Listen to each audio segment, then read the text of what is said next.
Verizon and AT&T are forging ahead with their plan to switch to new high-speed 5G wireless service nationwide, but with an important exception near U.S. airports and runways. Those exceptions were made yesterday because of fears that the new technology could interfere with plane technology and potentially impact landings. Our science correspondent Miles O'Brien is here to unpack it all for us. Hello, Miles, to you. So tell us exactly what is the problem here. Hello, Judy. The device in question here is called a radar altimeter or radio altimeter. It's a device on an airliner which gives pilots very precise information of their relative distance to the ground the closer they get to it. It's crucial during the landing phase in bad weather. And without it, we couldn't have the proverbial safe landing on that dark and stormy night. So anytime the aviation industry gets word of something getting close to that piece of the spectrum where this device operates, they get nervous. And that's what led to this fight.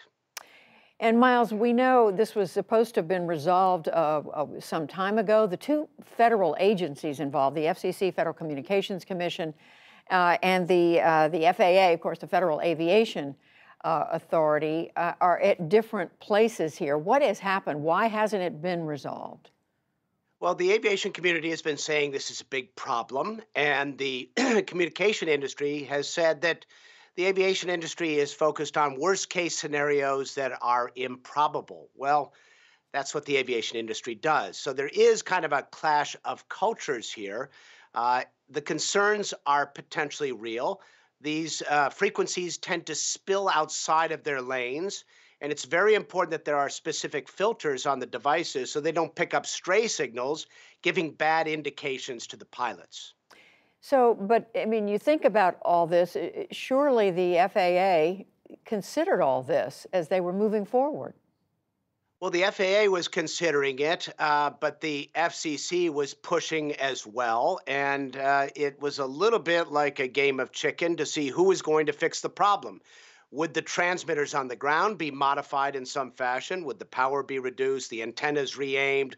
Would there be bubbles around airports? Or would the airlines have to fix all of their radar altimeters so the obsolete ones are no longer in the fleet, which are the ones that might cause trouble? So, Miles, given all this, what do we expect to happen here? I mean, can they resolve this so that airlines, the FAA feels comfortable and 5G goes forward?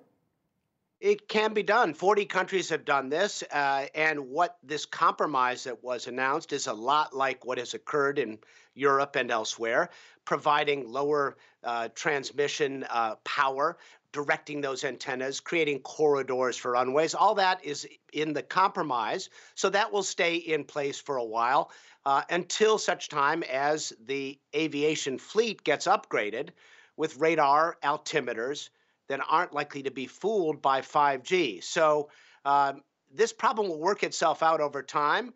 The compromise will probably be here for a while, as it takes a while for this equipment to be retired.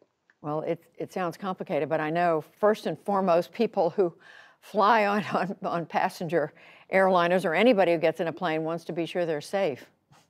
Absolutely. And that is uppermost here. And obviously, the aviation industry doesn't want to be in a position where something like this causes an accident, particularly in the wake of the problems in the 737 MAX scenario, where the FAA was accused of not being aggressive enough identifying a safety issue. In this case, they're out in front of it, the compromise is in place, and people can feel safe flying for the foreseeable future. Miles O'Brien reporting on all things aviation for us. Thank you, Miles. You're welcome, Judy.